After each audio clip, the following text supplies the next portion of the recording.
Good afternoon everyone. आज हम पढ़ने जा रहे हैं थ्रेड सिंक्रोनाइजेशन के बारे में।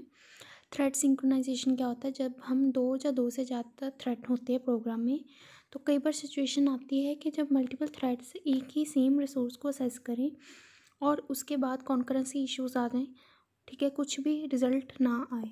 For example, if multiple threads try to write within a same file then they may corrupt the data. अगर मल्टीपल थ्रेड्स एक ही फाइल पे एट अ टाइम एक ही सेम फाइल पे राइट करें तो वो डाटा को करप्ट कर देती है, ख़राब कर देती है। Because one of the thread can overwrite data. कई बार जो है थ्रेड ओवरराइट कर देता है, ठीक है। और while one thread is opening the same file at the same time another thread might be closing the same file, ठीक है। कई बार होता है कि कोई थ्रेड ओपन कर रहा है फाइल को और कोई थ्रेड क्लोज कर रहा है, तो इसमें कॉन्करेंसी इश्यूज आ जाते हैं। सो हमें सिंक्रोनाइजेशन करनी पड़ती है। So there is a need to synchronise the action of multiple threads and make sure that only one thread can access the resource at a given point in time, ठीक है।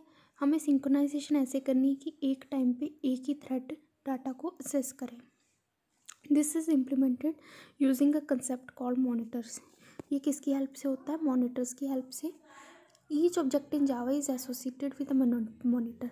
हर एक object जो होगा जावा में वो एक मॉनिटर के साथ एसोसिएटेड होगा, विच अ थ्रेड कैन लॉक और अनलॉक, जो कि थ्रेड को लॉक कर सकता है या अनलॉक कर सकता है।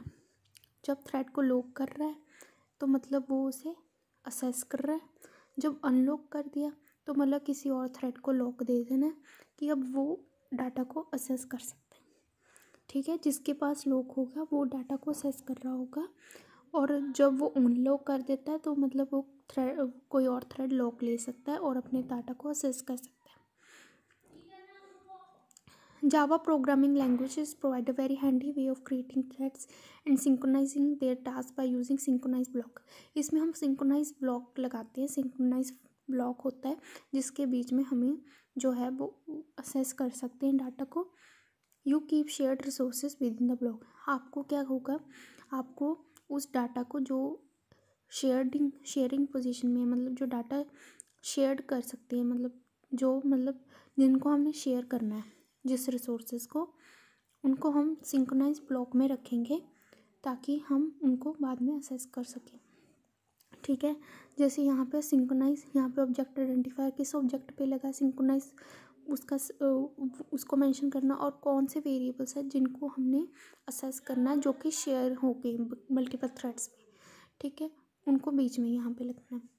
Here the object identifier is a reference to an object whose lock associated with the monitor that the synchronize statement represent. Object identifier क्या होगा? वो उस ऑब्जेक्ट का रेफरेंस होगा जो हुज लॉक एसोसिएटेड, जिसका लॉक जो है वो मॉनिटर के साथ एसोसिएट है, that the synchronize statement represent, ठीक है। अब इसके आगे हम एग्जांपल्स भी कर सकते हैं। उन्होंने यहाँ पे एग्जांपल्स दी थी जो मैंने यहाँ पे मेंशन नहीं की, ताकि आप पहले अच्छे से समझ लीजिए कि होता क्या है, इसका सिंटेक्स क्या है, ठीक है। और लॉकिंग अनलॉकिंग होती है यहाँ पे, उसकी हेल्प से थ्रेड सिंक्रोनाइजेशन होती है, ठीक है।